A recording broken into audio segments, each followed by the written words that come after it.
In the last class, we were discussing some storage devices. We started with primary storage and we have devoted a fair amount of time discussing primary memory that may contain either processor registers, that may contain ROM and RAM as well. We have given some time also to discuss cache memory. Seeing the disadvantages or the limitations of primary memory, today we are switching to secondary storage memory. So let's have a quick review on the last class so that the diagram could be developed and we could easily shift from primary memory to secondary storage. So we will be starting from storage unit, which can broadly be categorized into two major groups. One group was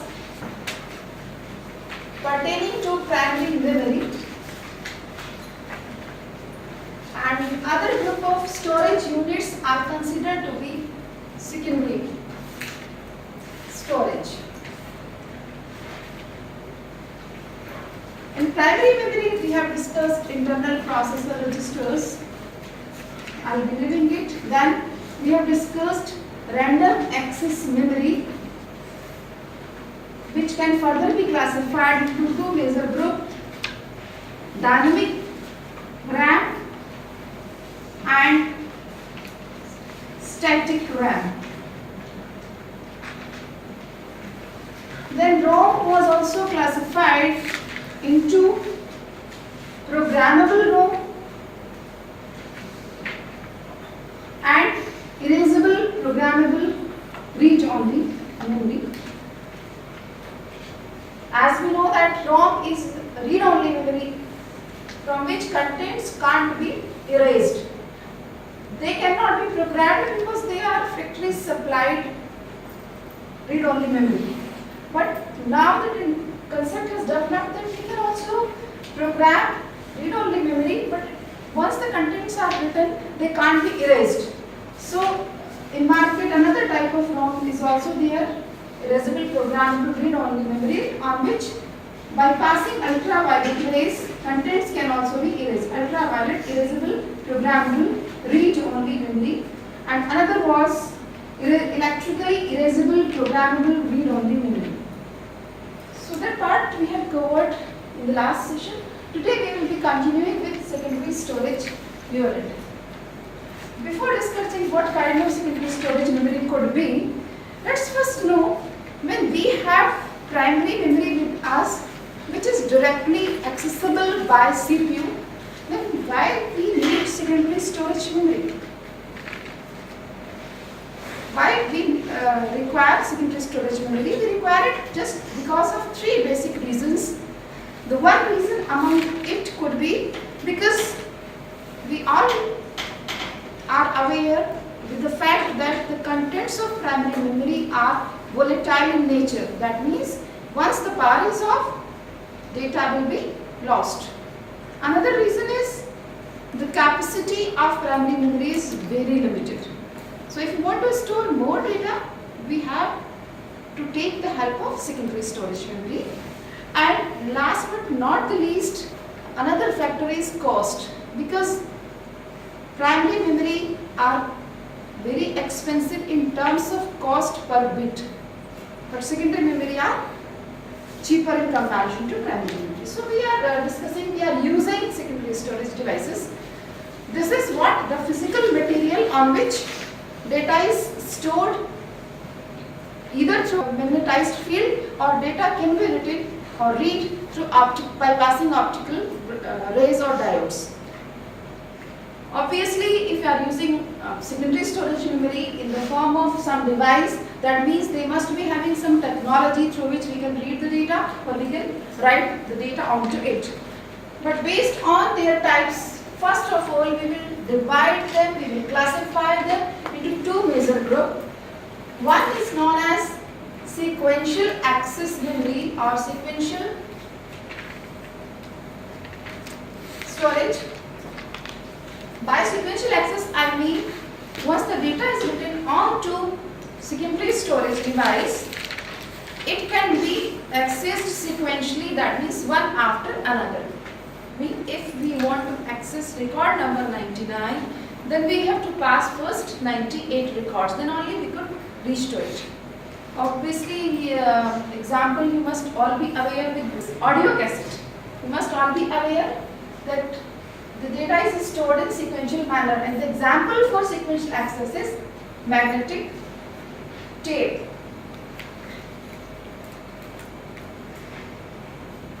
So let's discuss the mechanism of magnetic tape.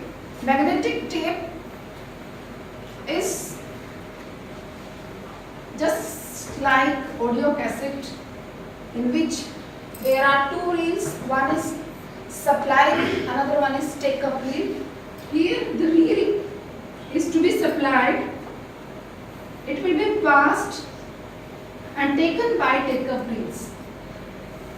This is known as supply reel, and this is take-up reel. Data will be passed to read-write head and can be sent to take-up reel. It will be wrapped onto it. Obviously, this type of secondary storage memory or device is considered to be cheaper one, mainly used for backup purposes. That means if you want to store the data for longer use, data can be written onto it, because we are not accessing the data very frequently.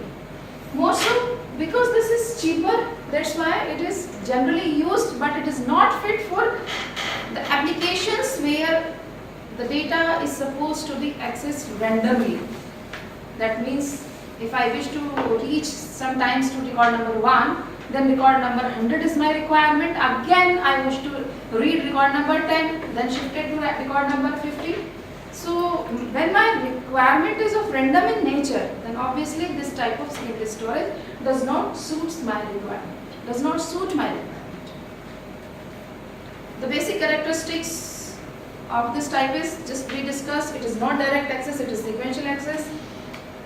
It is resist to environmental conditions. This is the type of device which is susceptible to the environment, susceptible to the dust, heat as well.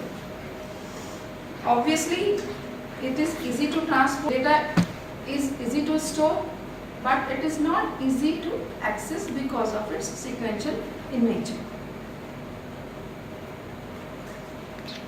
Then how these drawbacks could be overcome? We must be having direct storage device where data can be accessed at any time when it is needed. Two most popular techniques are used. Rather, now we are using 3 techniques.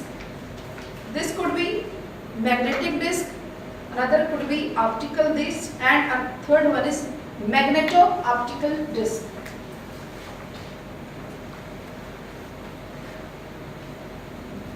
Primarily these were 2, magnetic and optical.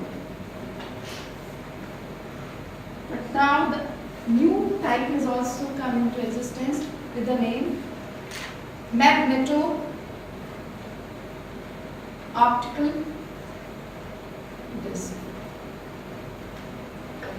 I will be starting with magnetic disk first, which comes in different types: floppy disk, hard disk, floppy disk drive, hard disk drive, zip disk.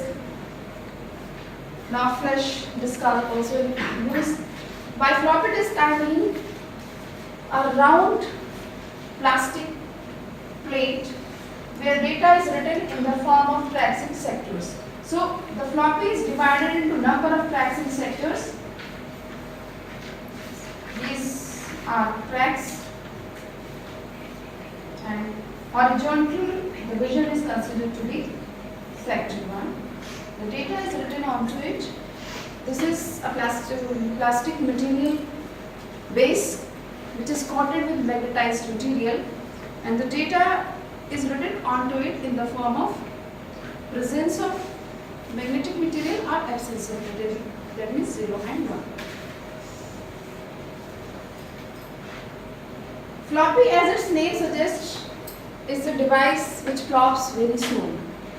Because it is made up of flexible plastic material, so data cannot be reliable for long. As it is closer to moisture, closer to dust, data may be disturbed, data may be destroyed.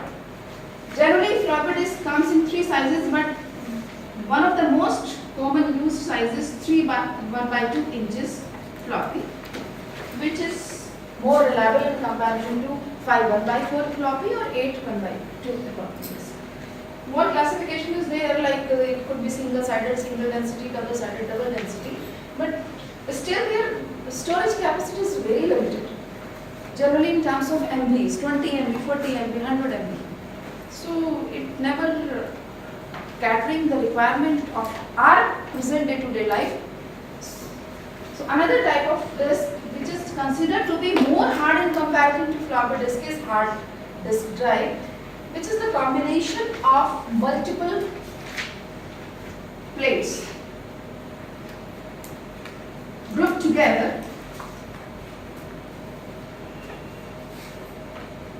again divided into number of flexing sectors, and group of track, corresponding track on all the surfaces known as cylinder.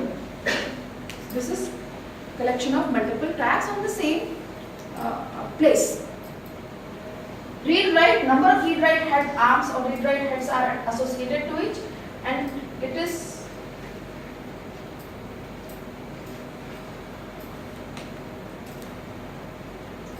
all the disks are moving simultaneously. So data, once the data is read from sector number 1, track number 2, next surface will also be having the same track and same sector, and all the tracks we are having number of surfaces, obviously we will be having more space.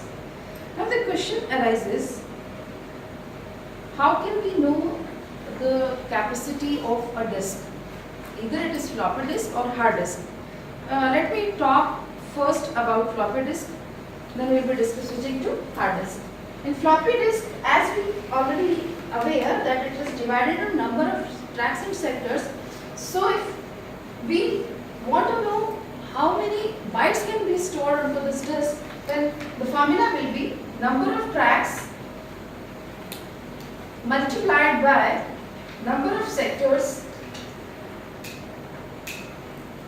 multiplied by number of bytes per sector. It can be bit, it can be bytes, which can easily be converted. This is for floppy disk. But if I ask about the number of plates are there, so what could be its storage capacity? Obviously, you must be know how many plates are associated to it, how many disks are associated to it. And one thing always keep in mind that if this disk is containing two surfaces, upper surface and lower surface, we cannot calculate them 2 plus 2 plus 2 plus 2 plus 2. No, because lower surface and upper surfaces can't be used for reading and writing purpose. So minus 2 surfaces you have to do from the number of total surfaces, right?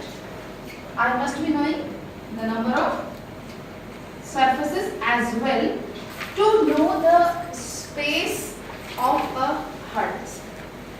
Another comparison between this and this would be, this is more reliable in comparison to floppy disk apart from its storage capacity. Obviously storage capacity is much more, but advantage of floppy disk over hard disk is not portable, but floppy disk can be taken to any place.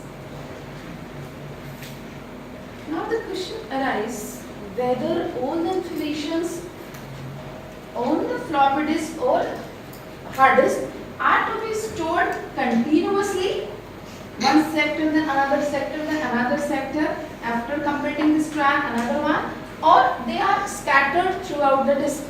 No, informations are not stored continuously, but the collection of record is generally known as block. What is block? Block is collection of number of records. In floppy disk, Number of record is known as block. The same concept, the same term is also used in magnetic tape. Magnetic tape. Here, let me switch again to magnetic tape from floppy disk. Magnetic tape, just we discussed that it's a type of reel which is wrapped on the two reels. Here, informations are written in the form of bits 01, 01, 01. It will be of 9 bit or more. Could we know that this is the completion of one record? How can we know? When one record is over, there is a gap which is known as inter-record gap. Inter-record gap. Why we leave this place empty? This place can't be used. Why we leave it? Because we should know that one record is over, now another record is yet to be started. But with IRG, inter-record gap, lots of space was waste. What can we do? In place of leaving between two records, this space can be leaved after n number of records. And now it is known as inter-block gap. It is not now inter-record gap. This gap is between n number of records, so it is inter-block gap. So switching again to hard disk, discussing its type technology. Now it's time to discuss how much time is to be taken by hard disk to read some information from the disk or to write some information onto the disk. It generally depends upon three factors. One is rotational speed, another is seek time, and third one is transfer time. What we mean by rotational time? Rotational time is the time taken by read-write head to reach to particular sector, not to track. Right? And what is seek time? Seek time is the amount of time taken by read-write head to reach to particular track. So seek time is pertaining to track and rotational time or rotational latency is pertaining to sector. And the last among these, not last but it is second last now, is optical disc. We all are aware that optical discs are generally comes into two forms, CD-ROM and another one is WORM. What is CD-ROM? Compact disc, read-only memory. In hard disk or floppy disk, informations are generally written on magnetized field. But in case of optical disc, this disc is this plate is of plastic material, but we generally use reflective lights to read the data, or in another case, data can also be written onto it. So optical lights are used. Information can be read from highly reflective area to low reflective area. Low reflective area means absence of information. High reflective area means presence of information.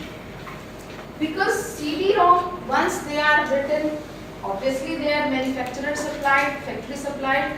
We neither can write something onto it. They are generally used only for reading purpose. Write once, read many are another type of optical disc where information can be read many times. They can also be written onto it, but only once. Because informations once written through optical light cannot be erased again. So this is, we can make our own CDs and the name of it is CDR. CDR is compact disc recordable. The disc which can be recorded by ourselves, but once it is recorded, it cannot be erased. It is useless. If you want to erase the data, it cannot be erased. To join these two technologies together, another we have magneto-optical disc, which is based on the hybrid technology with which informations can be written many times by using magnetic technology, and information can be read from the disk by using optical technology. So this is combination of both, and common type of disk are CD-RW. Compact disk read writable CDs. this was a brief discussion about the different secondary storage devices. Though I know I have left some portions in between. One of the example is zip disk. But if we talk about the entire concept, we have covered all these factors. In fact, I didn't discuss zip disk because it is similar in nature to floppy disk. Storage capacity is more. This is similar in nature, but the information which are written on the zip disk cannot be read by floppy disk drive. I hope all the things are clear to you.